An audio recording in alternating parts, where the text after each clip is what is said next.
There are certain characteristics that define living things as being living. One of them being that they're made of cells. We're going to get into both of those today. So no single characteristic is enough to describe a living thing. Some non-living things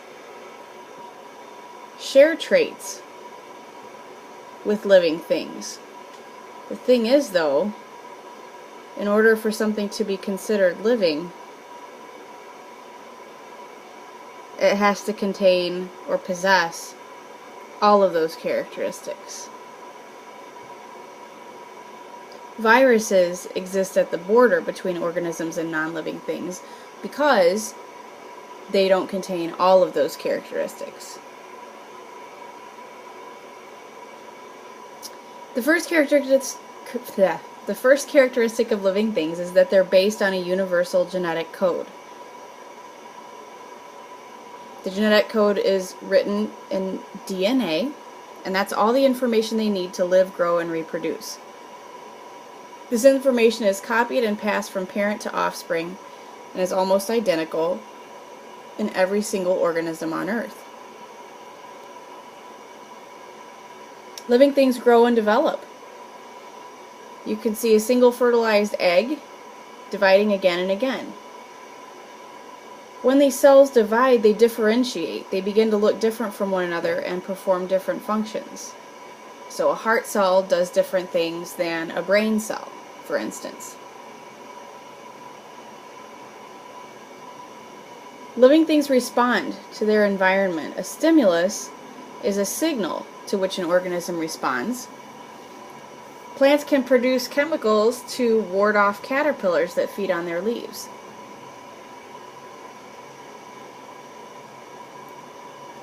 Living things reproduce. They produce new similar organisms. There are two different ways that living things reproduce.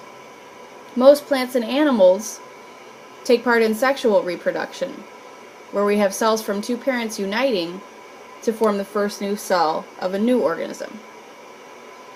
Other organisms like bacteria reproduce through asexual reproduction, where a single organism produces offspring identical to itself.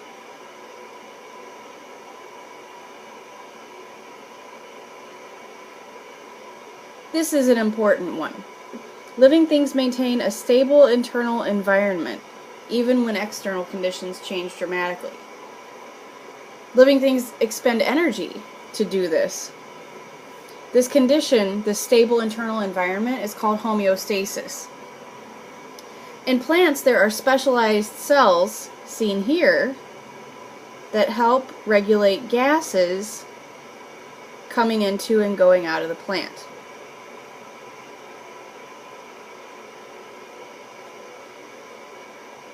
Living things obtain and use materials and energy to grow, develop, and reproduce. All of the chemical reactions that an organism goes through to build up or break down materials is called metabolism. Leaves obtain energy from the sun and gases from the air. These materials take part in metabolic reactions in the leaves. We know that as photosynthesis.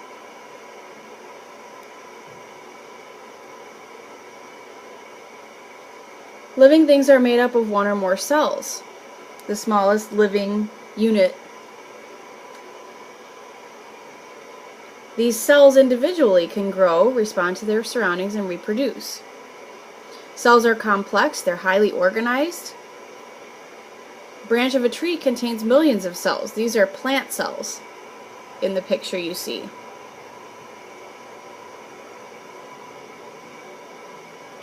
Organisms also evolve or change over time. It's thought at this point that evolutionary change links all forms of life to a common origin 3.5 billion years ago. Evidence of this history is found in all aspects of living and fossil organisms. We see similarities in physical features, structures of proteins, and even sequences of information in DNA. To the right One of the first land plants is preserved in a fossil form, over 400 million years old.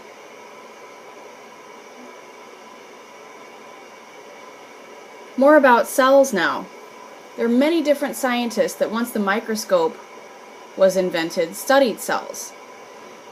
Those discoveries are summarized in the cell theory, which is a fundamental concept of biology. So the cell theory has three main parts to it. All living things are made up of cells. Cells are the basic units of structure and function in living things. And new cells are produced from existing cells.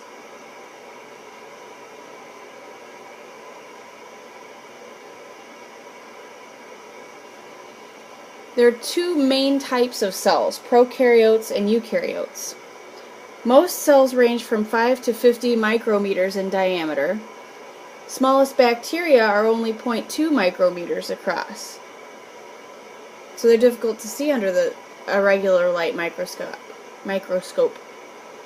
The giant amoeba, Chaos, can be 1,000 micrometers in diameter. It can be seen with the unaided eye. Even in these size differences, all cells contain DNA, the carrier of biological hereditary information. Also, all cells are surrounded by a thin, flexible barrier called a cell membrane.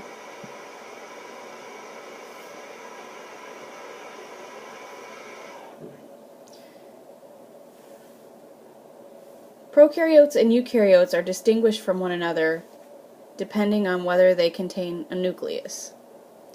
The nucleus is a membrane enclosed structure that contains DNA, and it's sort of the command center of a cell.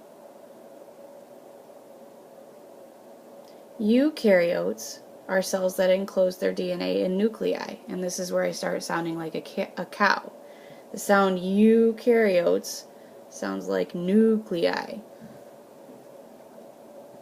Prokaryotes have no nucleus.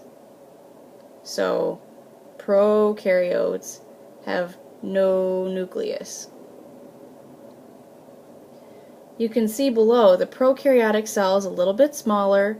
The genetic material is just kind of hanging out in the middle of the cell there. It's the blue stuff. Then we have our eukaryotic cells, our plant and animal cells, and these purple structures, spherical structures here, are the nuclei, and that's where the DNA is found. You can't see it very well, but there's blue in the middle there. That's where the DNA is found. Prokaryotic cells are smaller and simpler, but they still contain all the characteristics of life. They grow, reproduce, they respond to the environment. These are commonly called bacteria, the prokaryotes.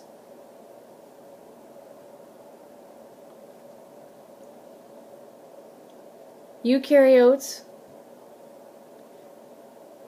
are larger and more complex. They have dozens of structures and internal membranes called organelles, and they're highly specialized. There are many types of eukaryotes. We see plants and animals in the diagram, but fungi and organisms called protists are also eukaryotic cells. One more thing I want to emphasize before we stop here is if we go back to the characteristics of life,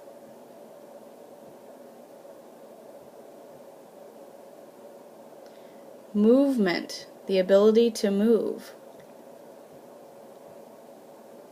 If we review here, the ability to move is not a characteristic of life.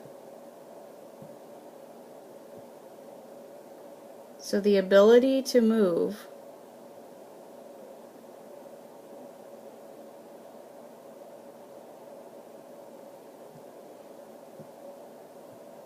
is not a characteristic of life. Keep that in mind.